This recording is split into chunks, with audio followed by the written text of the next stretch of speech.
Fala, gente boa. Eu nem tenho o hábito de vir nesse horário aqui, mas vim mais cedo hoje porque é bastante grave o assunto que a gente vai tratar. Bem sério mesmo. É assim, de tudo que já se tinha descoberto até agora sobre esse episódio, hoje a gente acabou de descobrir o mais fundo, o mais grave que tentaram fazer as pessoas que tentaram dar um golpe de Estado lá no 8 de janeiro, que esse golpe, inclusive, começou antes, começou em dezembro, começou antes da posse do Lula. E hoje a gente sabe os detalhes que esse detalhe previa: o assassinato do Lula, o assassinato do Alckmin e o assassinato do Alexandre de Moraes. E isso foi revelado hoje pela Polícia Federal. E eu passei rapidinho para a gente falar sobre isso, porque não dá para esperar até a noite para a gente comentar esse assunto que está realmente escancarando o que foi a tentativa de golpe de Estado e até que ponto eles estavam dispostos a chegar. E olha que eles estavam dispostos a chegar realmente no fundo do poço da miséria humana, que é cometer um assassinato. Na verdade, 3 assassinatos. Mas vamos lá, rapidinho. Sou Ricardo Mello, explicador-geral da República. Estou aqui para traduzir o politiquês para o bom e velho português. Te peço para sentar o dedo no like, para se inscrever no canal, para entrar no nosso grupo de WhatsApp, que lá o conteúdo chega primeiro. Aqui embaixo, ó, na descrição, tem o link. E se puder, se quiser também participar do financiamento coletivo, que é o que banca esse canal funcionando todos os dias, tá? Você pode contribuir sendo membro do canal, ou então aqui nessa chave Pix, que todo mundo, a maioria das pessoas que contribuem, preferem fazer isso por aqui. E se não tiver nada, deixa um like, um comentário inteligente, que tá pago, beleza? Mas vamos nessa, vamos comentar essas histórias aqui, porque olha só, general preso pela Polícia Federal teria trocado mensagens com Mauro Cid sobre o plano de execução de Lula, exatamente. Mário Fernandes é o nome dele, um general da reserva.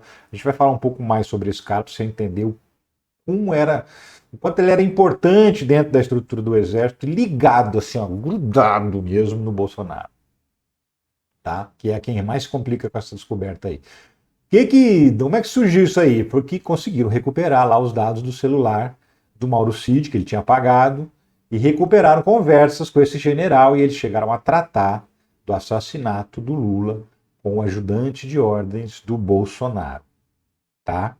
Que estava lá dentro, no centro nervoso do golpe. De quem que eu estou falando, esses militares que foram presos hoje? Ó, esses 4 sujeitos, esses 4 caretas aí, ó, vou falar o nome deles porque merece ter o nome falado além da cara exposta. Rafael Martins de Oliveira, Hélio Ferreira Lima, Rodrigo Bezerra de Azevedo e Mário Fernandes. Eles são suspeitos, termo jurídico, suspeitos, de terem planejado o assassinato de 3 pessoas, Lula, Alckmin e Alexandre de Moraes, e esse plano seria executado no dia 15 de dezembro. 15 de dezembro de 2022, portanto, antes do Lula tomar posse presidente. Não se sabe exatamente por que esse plano não foi executado. Agora, fazendo a recapitulação dos fatos, a gente lembra que aconteceram uns episódios ali naqueles dias que dão a ideia de que, na verdade, eles chegaram a começar a botar o plano em prática, mas não deu certo. E eu vou te explicar. Vem comigo que você vai entender o meu raciocínio. Carinha deles mais próximo, para você olhar bem, para ver se você é um conhecido. Memorize a cara dos golpistas.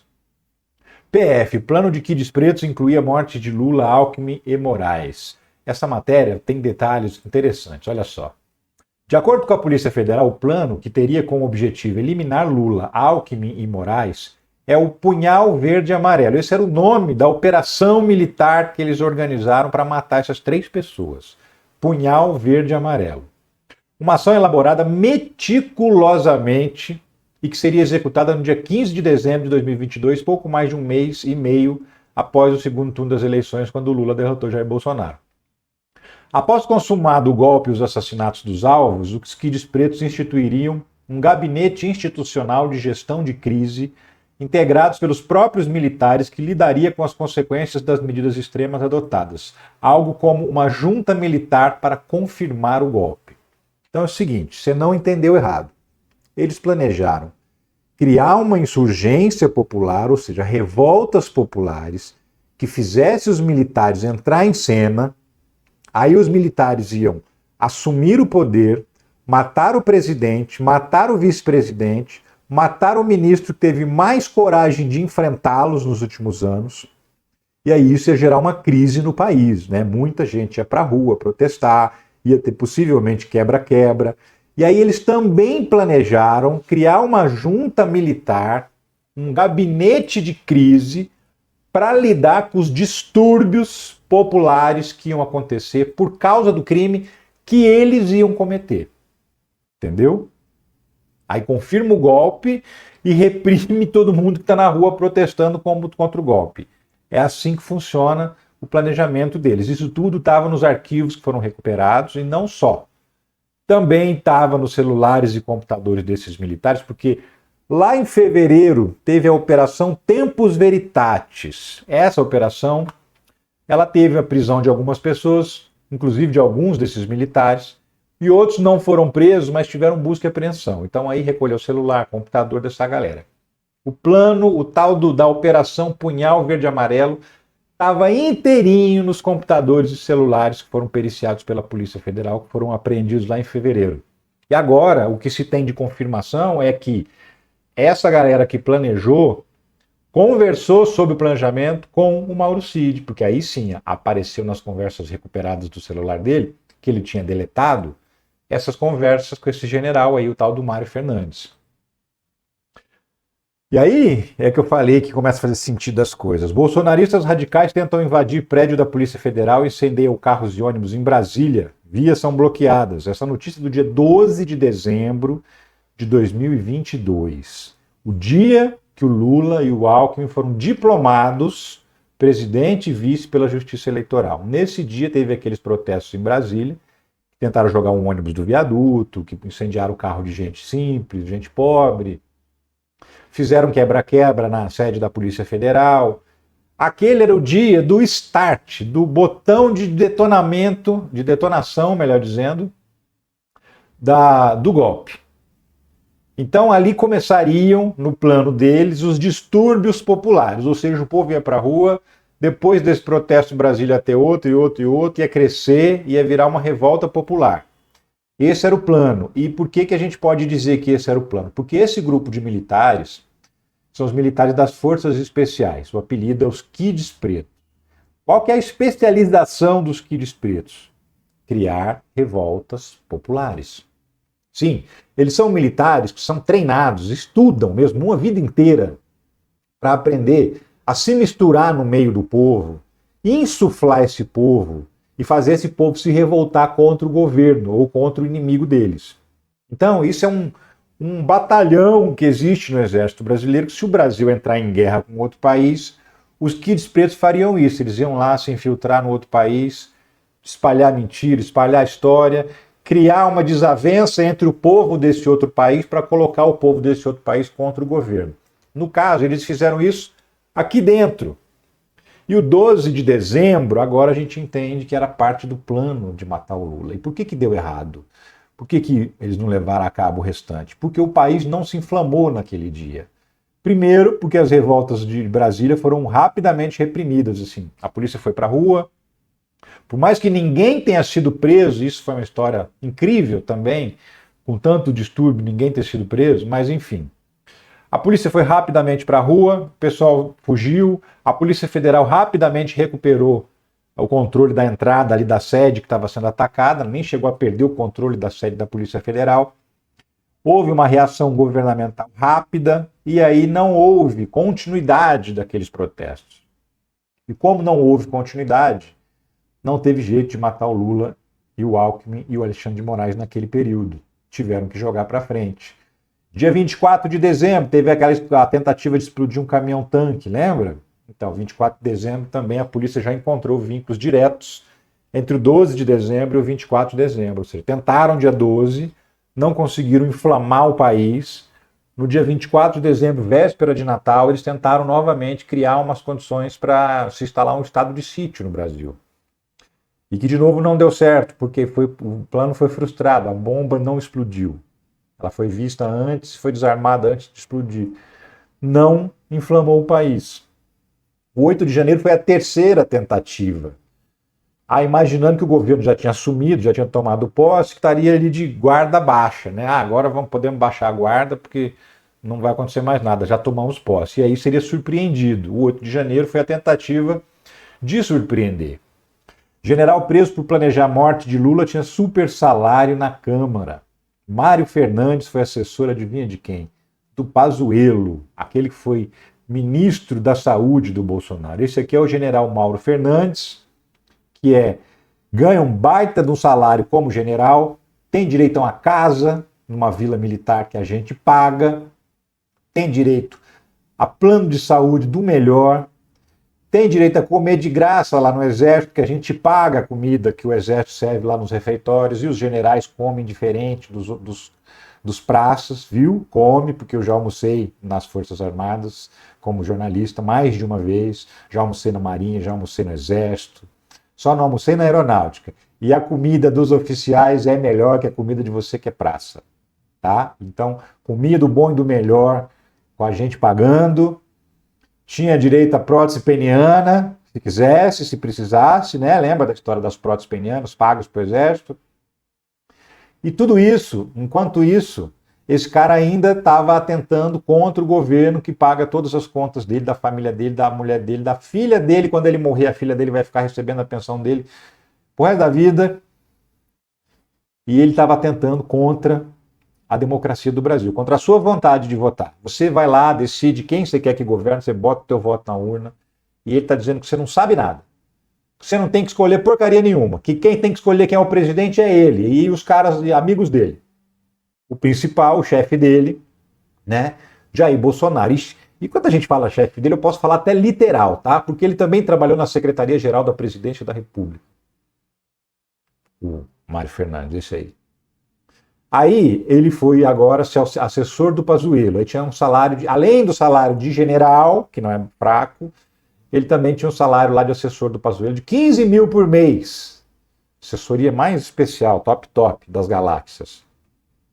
Esse cara, junto com os outros kids pretos, porque esse ele já foi kid preto, já foi chefe das Forças Especiais, o comandante das Forças Especiais, e depois foi promovido a general, já tá no generalato, já está no auge da carreira militar. Esse golpista aí, junto com aqueles outros 3 golpistas que eu te mostrei lá atrás, kids pretos ainda, participaram do planejamento para matar o presidente que você escolheu, ou que você não escolheu, mas que foi escolhido pela maioria das pessoas do Brasil, que é a democracia. Enfim. E aí, diante disso, a gente tem uma compreensão maior do que realmente rolou naquele 12 de dezembro, né? Militares presos por golpe de Estado participavam da missão de segurança do G20 no Rio de Janeiro. Você tem noção da gravidade disso? Os caras que atentaram contra a vida do presidente, do vice e de um ministro do Supremo Tribunal Federal, que estavam planejando detalhadamente a morte dessas pessoas, estavam participando da segurança dos presidentes, dos chefes de Estado agora no G20. Estavam lá, possivelmente armados, porque são militares, ao lado das principais lideranças mundiais. Esse tipo de gente está infiltrada dentro das Forças Armadas brasileiras. Esse tipo de gente. E esse tipo de gente é que foi pego pela Polícia Federal com a boca na botija, porque as conversas estavam todas nos celulares, nos computadores, os planos, os documentos. Eles chegaram a planejar quantas pessoas seria necessário para criar esse gabinete de crise, quanto custaria. Eles planejaram quais as armas seriam necessárias, quantas armas, quantas munições seriam necessárias para poder fazer o assassinato do Lula, ou seja, enfrentar a segurança do Lula. Eles levantaram quais eram as armas que a segurança do Lula tinha. Eles levantaram a rotina dos seguranças do Lula, onde eles iam, onde eles voltavam, inclusive quando não estavam no trabalho, para poder eventualmente, sei lá, ameaçar a família ou pegar o cara no meio do caminho e impedir que o cara fosse proteger o Lula. Tudo isso eles planejaram. Quanto ia custar, quais os recursos necessários, tudo. Como administrar a crise que vai ser instalada depois que a gente matar o Lula. Como é que a gente vai reprimir as manifestações populares. Estava tudo planejado. Tudo. E quem é o chefe disso?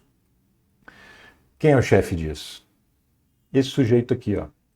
Um dia, lá em, acho que 1990, se não me engano, eu vou te colocar 30 segundos do mais puro pensamento do Jair Bolsonaro. Eu sou favorável à tortura, tu sabe disso. E o povo é favorável a isso também. Se você fosse hoje o presidente da República, você fecharia o Congresso Nacional? Não há a menor dúvida, daria golpe no mesmo dia. No mesmo dia. Não funciona. E através do voto, você não vai mudar nada nesse país. Tá? Nada, absolutamente nada. Você só vai mudar, infelizmente, quando um dia nós partimos para uma guerra civil aqui dentro. Né? E fazendo um trabalho que o regime militar não fez, matando os 30 mil. Não deixar para fora, não. Matando. Se vai morrer alguns inocentes, tudo bem. Acho que eu não preciso comentar nada, né? Acho que tá claro para você aí que tipo de pessoa, que tipo de ser humano é esse sujeito aí que planeja a morte de pessoas, que deseja a morte de pessoas para implantar o seu idealismo torto. Enfim. Ó, ex de homem-bomba respira por aparelho, chance é praticamente zero. Eu falei dela ontem, né? Daiane Dias, ex-mulher do Tio França, lá o homem-bomba do STF, tá aqui a imagem dos dois. Ela está internada numa ala de queimados no hospital Maternidade Teresa Ramos, lá em Lages, em Santa Catarina, em condição gravíssima, dificilmente ela vai sobreviver. O estado de saúde dela é muito sério, muito grave, porque ela teve queimadura em 100% do corpo, queimaduras graves, profundas, inclusive. Eu vi o vídeo e é realmente chocante, assustador. Testemunha diz à polícia que a ex-esposa de homem-bomba ajudou a planejar atentado. Isso aqui é muito importante, por quê? Porque ela teria dito, e eu vi esse vídeo em que ela fala essas coisas. Ela diz que deveria estar lá com o ex. Ela diz que estava querendo encontrar com ele. Ela diz que não queria ser presa. Ela diz tudo isso. Ela diz que participou do plano de golpe. Esse vídeo foi entregue para a polícia, que está fazendo a investigação, para eles verificarem justamente ela dizendo. Por quê? Porque ela pode sobreviver, e se ela sobreviver, a chance dela ir presa realmente é enorme. Ser presa pelo incêndio, porque só o crime de incêndio já dá cadeia, e ser presa por ter participado do planejamento do atentado ao STF. Então, assim, a coisa começa a se configurar na cabeça da gente para a hipótese de que ela, sabendo que seria presa, acabou tendo um gesto extremo, atentou contra a própria vida. Em vídeo apresentado à Polícia Civil de Santa Catarina por uma testemunha, Daiane Dias, ex-esposa do autor das explosões em frente ao STF na última semana, aparece dizendo que sabia do plano do ex-companheiro e que deveria estar lá com ele. Nas imagens gravadas, instantes após o imóvel do suspeito pegar fogo em Rio do Sul, a mulher chega a dizer que planejou o atentado junto com o ex-marido. Não tem também muito o que dizer, né, gente? Tá claro também que ela era mais uma fanática, foi fanatizada pelo gabinete do ódio. A Polícia Federal vai pedir quebra de sigilo de autor dos ataques em Brasília. Aí é que está o cerne do problema. O celular, são 2 celulares que a polícia apreendeu, e aí ela pede autorização para a justiça para poder fazer a perícia. E aí não vai aparecer só aquilo que a gente já viu, que ele postava nas redes sociais. Vai aparecer realmente os diálogos da intimidade dele, com quem ele falava, para quem ele confessava as coisas que ele ia fazer. E se ela disse que ela ajudou a planejar, certamente tem conversas dele a esse respeito, dos dois. Né? Isso parece ser uma possível motivação para uma tentativa de suicídio, que acabou dando errado porque ela foi socorrida, mas as próprias pessoas que a socorreram também disseram que ela pedia para não ser socorrida, que ela queria morrer. Então, a coisa fica mais ou menos caracterizada, mais ou menos clara, como era um casal de pessoas que foi radicalizado pelas redes sociais e que fez esse planejamento. Então, obviamente, agora na investigação do incêndio, que é uma investigação separada da investigação do atentado lá no STF, nessa investigação do incêndio, a Polícia Federal também vai apreender o celular dela, também vai pegar fontes de onde chegavam as fake news, os discursos de ódio que ajudaram a radicalizar essa mulher. E aí você consegue buscar na origem quem foram as pessoas que os radicalizaram, que os induziram a cometer o atentado. E aí a gente vai bater aonde? Lá no gabinete do ódio, que é aquela estrutura física mesmo, tinha uma sala ao lado da presidência da República, onde trabalhavam pessoas, e isso foi relatado na CPI das fake news, por deputados que frequentavam o lugar, e isso foi relatado em investigações policiais também. Dentro do Palácio do Planalto, no governo Bolsonaro, existia uma salinha, pertinho da presidência, onde trabalhavam pessoas que ficavam inventando mentiras contra adversários políticos e enviando para influenciadores grandes. Esses influenciadores publicavam nas redes sociais, essas publicações eram printadas e distribuídas pelo WhatsApp, e aí a mentira se difundia no Brasil inteiro e radicalizava as pessoas, e instigava o ódio nas pessoas. E muitas fake news foram criadas por esse gabinete do ódio, e agora a gente vai entender no celular do tio França e no celular da Daiane de onde vinham as fake news que os transformaram em dois fanáticos políticos ao ponto de ter planejado um atentado como esse. A gente vai descobrir a partir de agora. Vai ser rápida essa investigação, não vai demorar não, viu? Porque tá tudo na mão aí. Pode ficar tranquilo que esse ano ainda você vai saber o resultado dessa investigação do atentado e do incêndio, porque vai acabar rapidinho, a gente vai descobrir bem facilmente de onde vem tudo isso. E tudo isso liga lá em cima, lá na ponta, com a notícia anterior, que eu acabei de comentar, que foi da tentativa de golpe de Estado. Por quê? Criar essa horda de pessoas revoltadas era essencial, é a tal da insurgência popular, da qual os Kids Pretos são especialistas, né? Criar a revolta popular para enfraquecer o governo e conseguir dar um golpe nesse governo e conseguir vencer uma guerra. Então eles tratavam o próprio país, a própria democracia do país como inimiga, e aí eles iam derrubar o presidente, matá-lo e lidar com os protestos populares que iam acontecer a partir disso. Lidar como? Reprimindo e fortalecendo o golpe. Esse golpe só não foi à frente porque os Estados Unidos não deixaram. Porque os Estados Unidos falaram, não tem nosso apoio. Todos os golpes que foram dados no Brasil, não só no Brasil, na América Latina toda, eles tiveram apoio do governo dos Estados Unidos. Dessa vez, os militares tentaram dar um golpe, os Estados Unidos não apoiaram esse golpe, porque era o Joe Biden. E se fosse o Trump? Agora a gente vai ter 4 anos de Trump. Pensa nisso. Fico por aqui. Volto a qualquer momento com outros vídeos aí sobre a política nacional. Mais tarde eu volto com um resumão do dia aí, inclusive com mais novidades sobre esse assunto aí, tá? Um abraço. Valeu. Tchau.